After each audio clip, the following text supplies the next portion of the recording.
Hey, what's going on, everybody? James here, your ABX audiophile. I hope you guys are wrapping up your 2023 in a good way. I know that we are. We are going to go over today the ABX audiophile's top gear of the year. I'm going to give you guys a rundown of what kind of impacted me, what made the biggest influence on me, music-wise, gears-wise. We're going to go through our favorite speakers that we got this year. We picked out a couple that we really liked, that really touched us.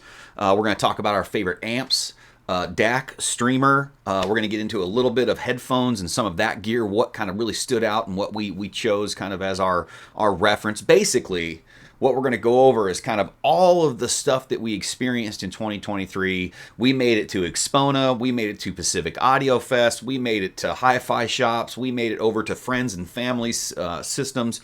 We listened to a ton of gear this year, and at the end of the day, what stuck in my memory, what stood out to me being special and kind of outside of the norm, that's what we're going to cover today. So let's get into it. We're going to go right into it here. I'm going to we're going to go to scene 2. Let me bring this guy up here. We'll jump over to scene 2 just like we always do.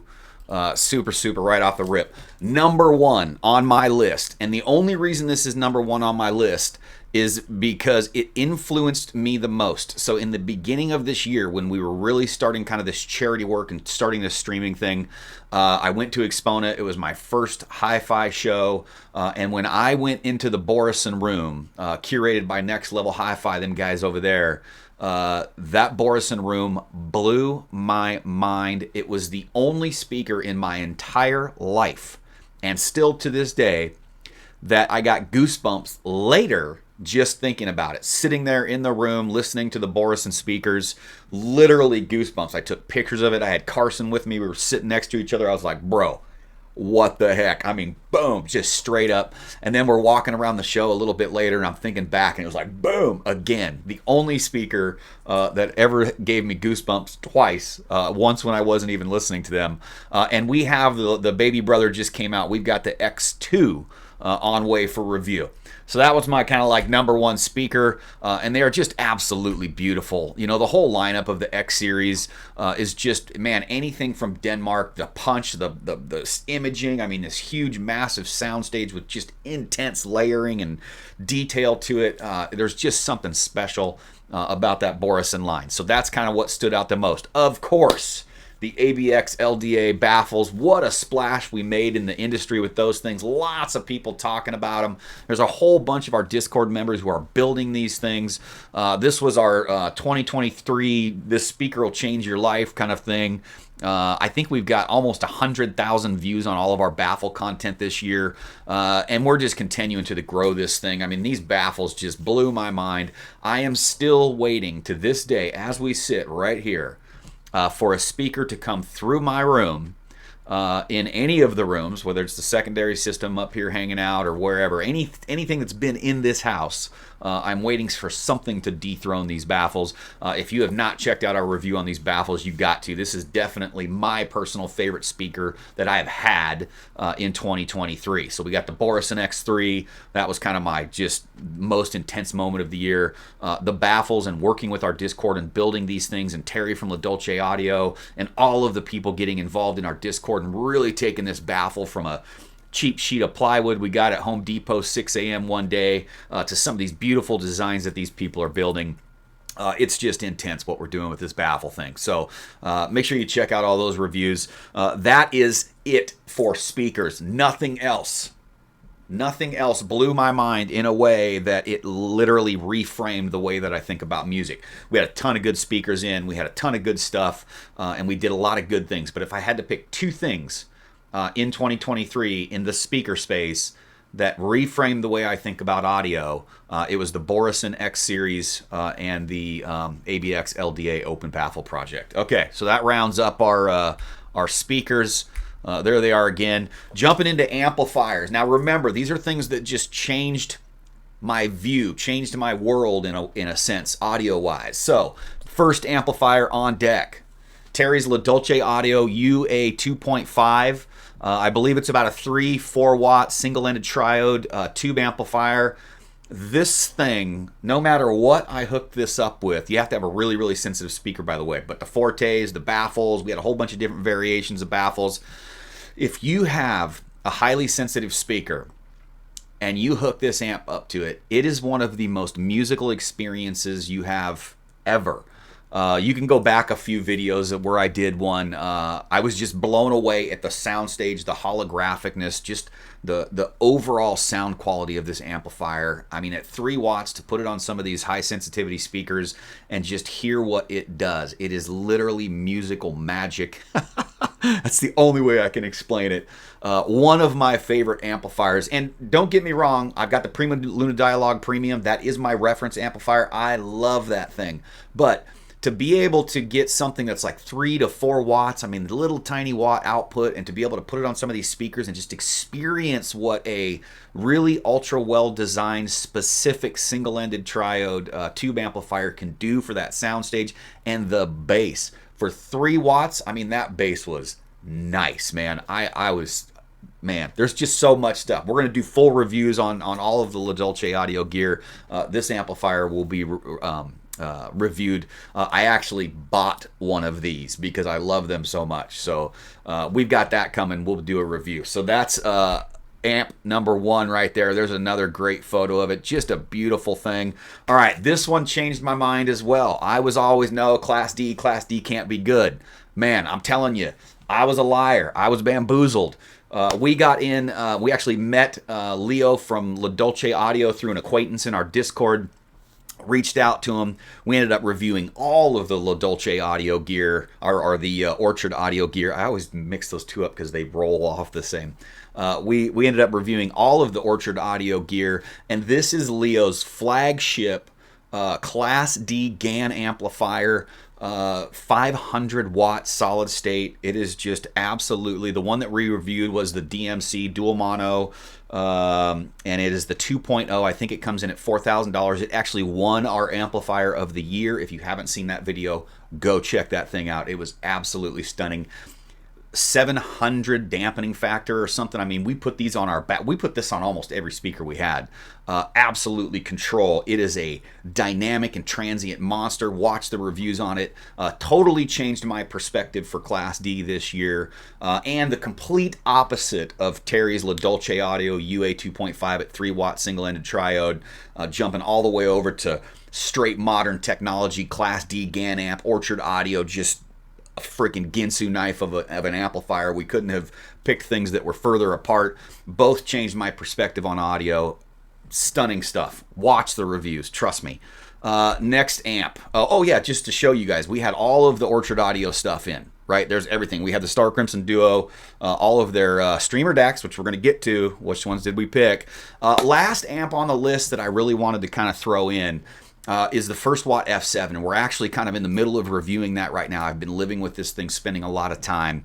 A beautiful, beautiful representation of a low gain, simplistic design, full Class A. I believe it's 20 watts. Again, kind of got to watch what you pair it with, but I'm telling you, man, the imaging and the sound stage and just the overall, it's just so well-rounded. The soundstage projects into the room. It just blows me away how this First Watt F7, kind of when you put it up to some pretty high-end tube amplifiers like the PrimaLuna DiaLouge Premium, you really don't miss a lot of that tube stuff. So whatever they got going on in this First Watt 7, we're going to do a full review on it. But this is another one that stood out to me. So, and we reviewed like 10, I don't know, we had probably 10, 12 amplifiers through the house. Those 3 were really ones that stick in my mind after 2023, whether it being heard at the show or listened to somebody's, other place.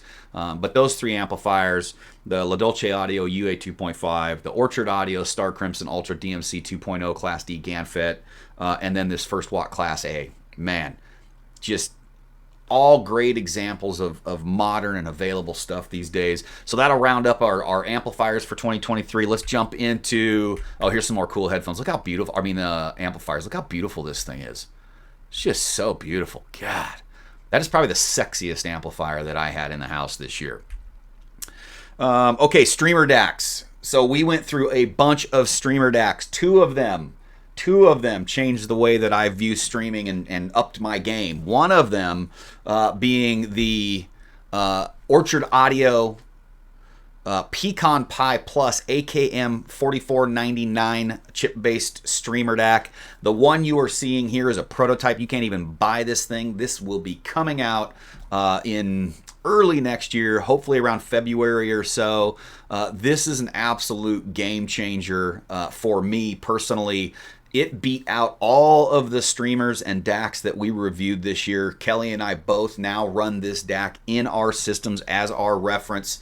One of the great things about Leo is just his minimalist approach, using super ultra high quality parts and just limiting the bells and whistles to almost nothing, and just putting everything that he can in making a quality network in there, and really doing some. Just the clock that he uses in this thing is like $12 a piece. You're not even going to find this clock in anything. So this is the one that became our reference this year.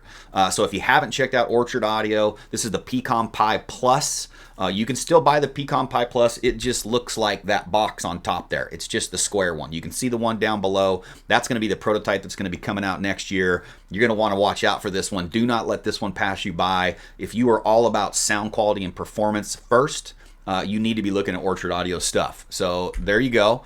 The other streamer that blew my mind and got me into really some nice high-end kind of streaming stuff was the Eversolo, man. I mean, how many views did we have? How much fire did that Eversolo catch? All throughout the year, that Eversolo was just, everybody was talking about the Eversolo. You couldn't go anywhere without anybody talking about the Eversolo. We got one right after Huff got his.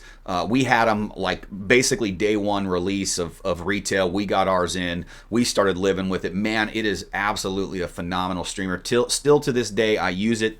It is in my secondary system, and I love this thing. And we actually went through and did the linear power supply upgrade. So for another $289, $300, I think it pushes it up to about a $1,200 streamer. But watch my videos on the linear power supply upgrade for the Eversolo. Well worth the money. You can go check out Is It Worth It? IIWI's reviews on it. He did a bunch of reviews on the Eversolo and the linear power supply. Him and I kind of align on, once you put that linear power supply in there, it jumps that thing way up the tier. You're going to have to get upwards of around $2,000, to kind of better this Eversolo if you're taking into account sound quality, versatility, integration, and all those bells and whistles, the screen and everything like that, right? Kind of the exact opposite of what Orchard Audio is, right? So we've got two very, very wide gaps in between them.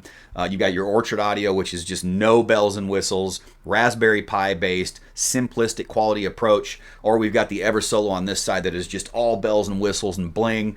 Does sound good and performs good, but there isn't much comparison. If you're going to go for sound quality only, you're going for the Pecan Pi Plus from Orchard Audio. But if you need to have those bells and whistles, integration and features, Eversolo all day. My two favorite streamer DACs of the year. Okay, getting into the headphones. We're wrapping this up, man. We're blasting through this thing. The headphones. I got introduced to ETA Audio. You can see Mel maybe not behind me because we're on the small screen, but I've got a bunch of headphones. We went through a bunch of IEMs ranging from $18 to $600. We went through a ton of headphones this year, and in-ear monitors and earbuds and all kinds of stuff. Only one of them really stood out for me, and that is the ETA Audio Mini SCs, and I believe they come in at $499. Right about $500. Go check out their website. I've actually got them sitting right here. They are my daily drivers, so I'm not even lying to you. Here they are, right here. It's beautiful. Watch my review on them. They're fantastic.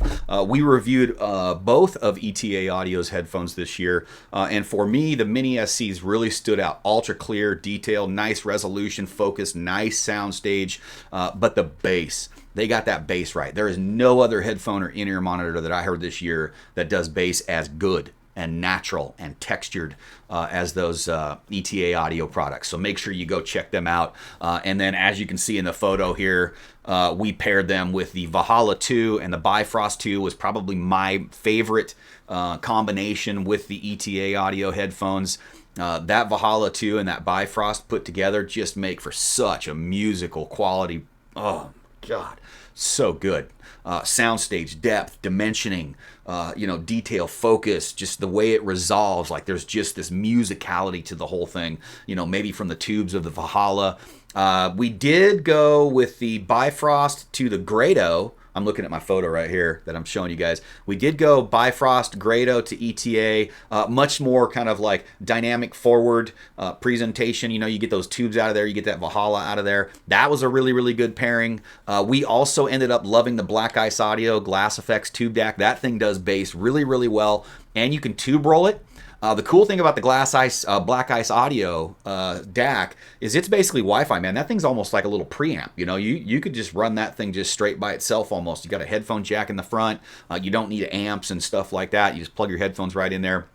You could tube roll that thing. I loved that Black Ice Audio. And the nice thing about the Black Ice Glass Effects Tube DAC, you could use that in your main system as your main DAC. It makes a fantastic DAC, especially on kind of like brighter speakers, more treble forward speakers. It kind of rolls that back a little bit, gets that bass coming in there, and you can roll those tubes to flavor. And of course, the Denafrips Aries 2 was one of our favorite DACs. It was really, really, really my favorite DAC for this whole entire time up until I got into the Orchard Audio stuff.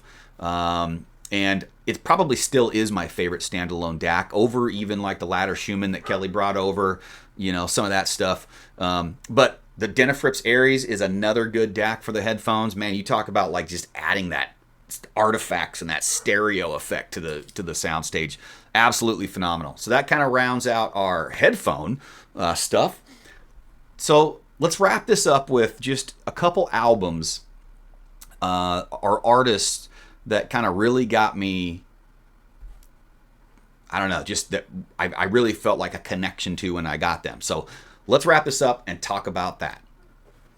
Okay, so the two albums that really, really stuck out to me this year, that if I sat here and think about, man, what was my favorite thing to listen to? I mean, we listened to a million tracks. You can go check out our ABX Audiophiles track on Qobuz. If you go to Hi-Fi Partners, it's right there. If you go to our website, we've got a link to our playlist that'll, if you click it, it will give you access to it in all streaming services. So if you run Tidal, if you run Qobuz, if you run Amazon or Spotify or YouTube, you just click on that link. It'll bring you to your streaming service, and you'll be able to see all the music we used this year to test gear.